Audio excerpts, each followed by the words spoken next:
No mój los był taki, że kiedy mnie aresztowano, 4 dni na komendzie w jednej z dzielnic Warszawy, do której Ursus administracyjnie należy, i po 4 dniach takiego ścisku, że kiedy otwierały się drzwi i wpychano kogoś nowego, to byśmy nie wierzyli, że uda się strażnikom go wepchnąć. Tak było ciasno.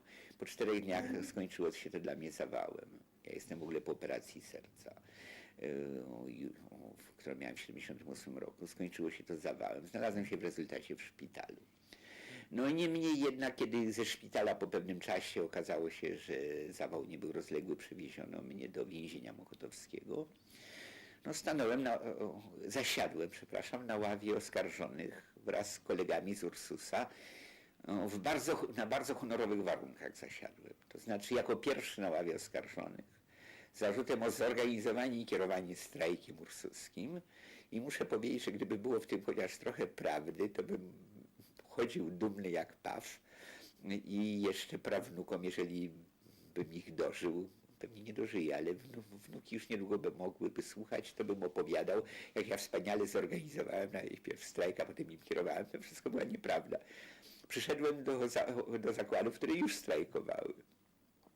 A kiedy mi zaproponowano wejście do komitetu strajkowego, to powiedziałem, przepraszam bardzo, załoga Ursusa mi nie wybierała.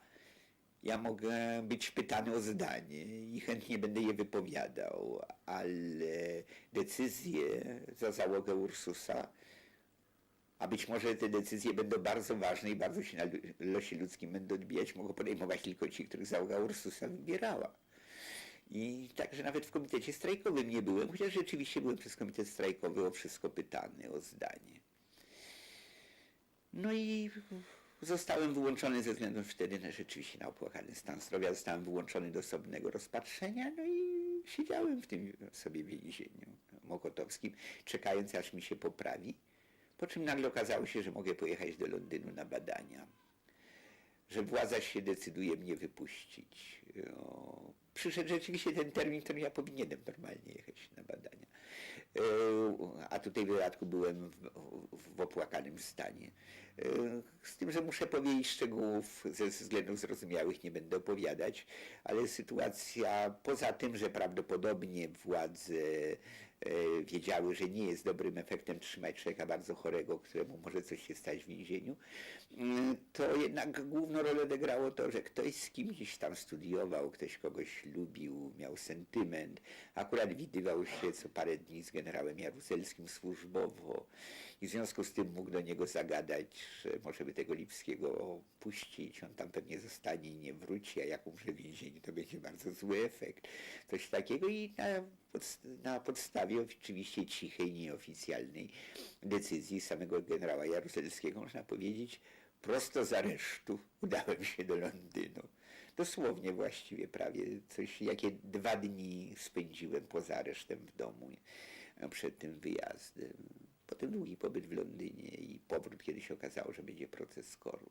I aresztowanie nazajutrz po powrocie. To takie były moje losy.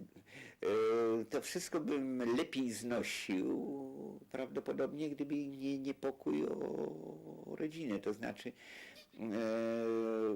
pomijając już to, że jedna z moich sióstr, 2 moich siostrzeńców było internowanych, no ale jednak moje rodzone dzieci były też internowane.